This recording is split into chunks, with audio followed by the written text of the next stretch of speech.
Yeah, hey now. Good morning, PSW staff, clients, friends joining us for Thursday class. We're pretty much through the week and we've done really great work. Yesterday we had, I hope nobody has a hangover, we had so much fun looking at Cinco de Mayo and the history of mariachi music. That's what we looked at, and that was a lot of fun. Then Dvorak, the Czech composer. Then tomorrow we're going to see your film scoring results for The Great Escape. Great Escape.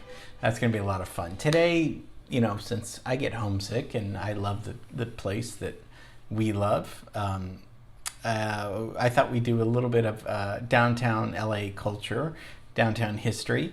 Today we are going to go back to the town that you love, Lloyd loves, John and Megan love.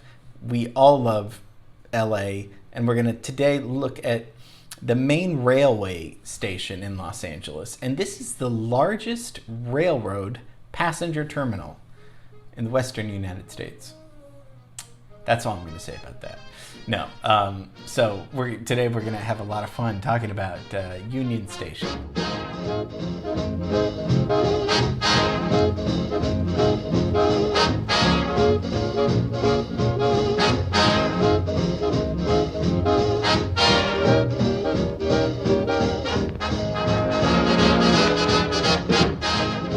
Union Station opens actually later than I thought, 1939, as the Los Angeles Station passenger terminal, replacing La Grande Station and Central Station.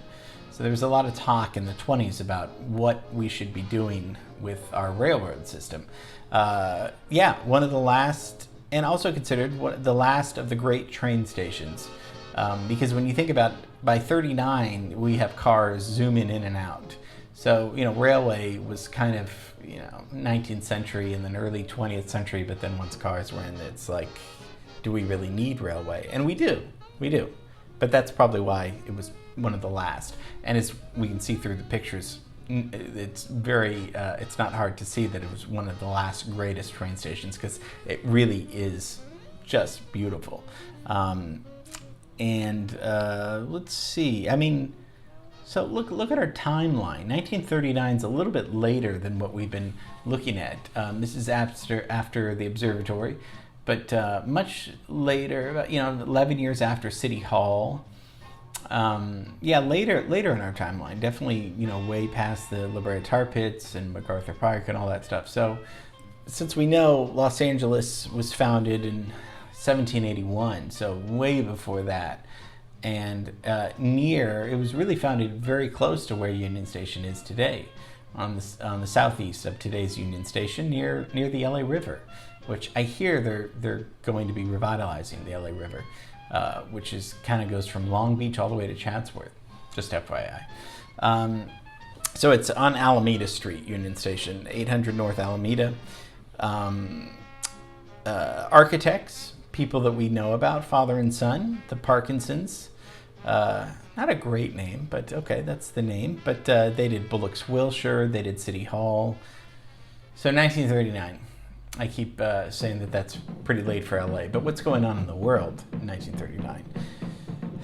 Well, World War II begins. Nazi Germany attacks Poland on September 1st.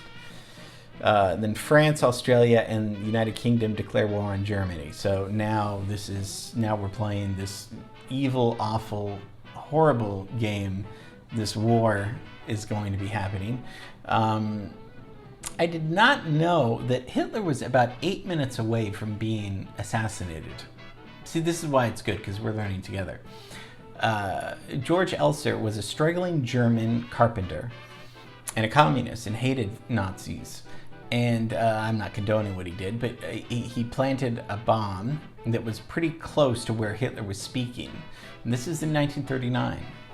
And it failed just by 8 minutes, because Hitler finished giving his speech, I guess, a little bit early. And so the bomb explodes just after Hitler was done, and he was unharmed. Think of what history would have happened had that 8 minutes been different.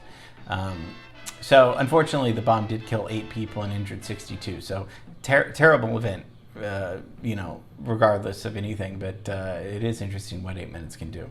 And then 39 we go back to a lot because we have some of the biggest movies. We have Gone with the Wind. We've done so much about. We have The Wizard of Oz. John Ford's Stagecoach, which is actually a pretty good film. I didn't see that long ago, and I was pleasantly surprised. So Stagecoach, yeah, was out. Okay, so that's going on pop culturally wise. So Father and Son Architects, what do? They blend Spanish colonial, Mission Revival, which was kind of like the Beverly Hills Hotel, and Art Deco. So we have this combination of Mission Revival, Art Deco. Like if you look at City Hall and the Wiltern, that's total Art Deco. If you look at Beverly Hills Hotel, some other buildings that we've looked at, that's Spanish colonial, Mission Revival. So they're going to say, let's just use it all in Union Station. So the facility is done in 1939 for $11 million, which in today's money is $1.2 billion just to build this thing. So that's a lot of money. It opened lavishly, though. Star-studded. I mean, you know how we do things in Hollywood. You need stars to show up and celebrate. And a 3-day celebration attended by about 500,000 people from Los Angeles. So it was kind of exciting. And Harry Chandler there was politics about where would this replace Chinatown, would this replace Alvera Street? And Harry Chandler was saying, no, Union Station would not replace these things. Let's just build it across the street. Because this is really where it's across the street from, the plaza and Alvera Street and near Chinatown. And historians realize that where they built it was the site of the Tongva. We talked about the Tongva, the Indians that were there before, and their village of the Yanga. Sorry for my mispronunciation. These were the people that were living in Los Angeles before, and this was pretty much to be the largest of the Tonga villages is on where Union Station is today. And if you look inside Union Station, it's just beautiful. It's really great. There's a huge grand waiting room.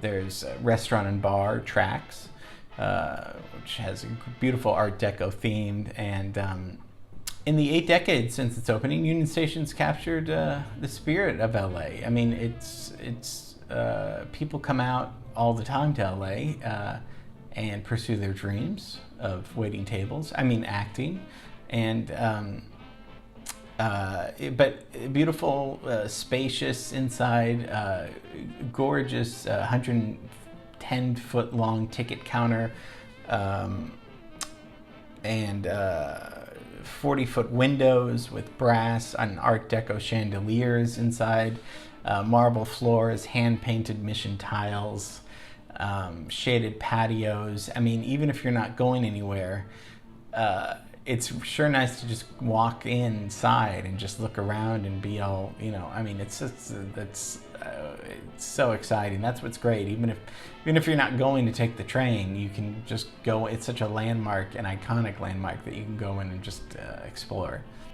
So even though cars were in, by the 1950s, Americans loved their cars, and we still do. There are enough people going to Union Station. Even today, I mean, as many as 110,000 passengers a day go through Union Station. So even today, that's pretty remarkable. By 1972, Union Station was designated as a Los Angeles Historic Cultural Monument. So that's pretty cool. They can't take that away from us. And so they have 4 of Amtrak's long-distance trains that originated there. And so they go straight to Seattle, or, you can go to Texas, go to Chicago. You can go straight to New York, but it's not exactly straight. There are different paths, different train routes. But if you wanted to go to New York, you could. It's just not a direct, I was going to say flight, but a direct passageway. And it costs about $220 today to go to New York, but it'll take you 85 hours to get there. So not a mathematician, but I think flying is probably the better way to go. But you can take the train to San Diego and to Santa Barbara and San Luis Obispo, which is super fun. You bet your ass they were filming there, right? I mean, this is LA. We film our city too. And in 1950, the film Union Station, actually, which was William Holden and Nancy Olson, that was filmed there. A lot of film noir, great film noir films from the 40s and 50s were filmed there. And then, you know, of course, Blade Runner was filmed all over downtown Los Angeles, but including here. Bugsy is filmed there. The Way We Were, To Live and Die in LA. Those are just some of the movies that were filmed there. So, I mean, just to back up, you had the Union Pacific, you had the Santa Fe, and then you had the Southern Pacific Railways. And so Union Station's purpose was to combine these railways into one big, large station. So, lest anyone think that this is just an old building I'm talking about, it is still very relevant. I don't know if you guys watched the Academy Awards a few weeks ago on April 25th, but because of COVID, you know, it was scaled down, and the people, there was an in-person event at Union Station for the nominees and presenters and limited guests. So they decided to use Union Station since it's so big and open. So that's where those people were. And then, you know, the live component is at the Dolby Theater, which it usually is. So little LA history. I hope you enjoyed it. Wanted to talk about the train station, railway, and all that stuff. Tomorrow, can't wait. Tomorrow's going to be so Bonnie-rific and Lloyd-rific and John-rific too. To see our results for tomorrow. So love you, miss you, and see you tomorrow.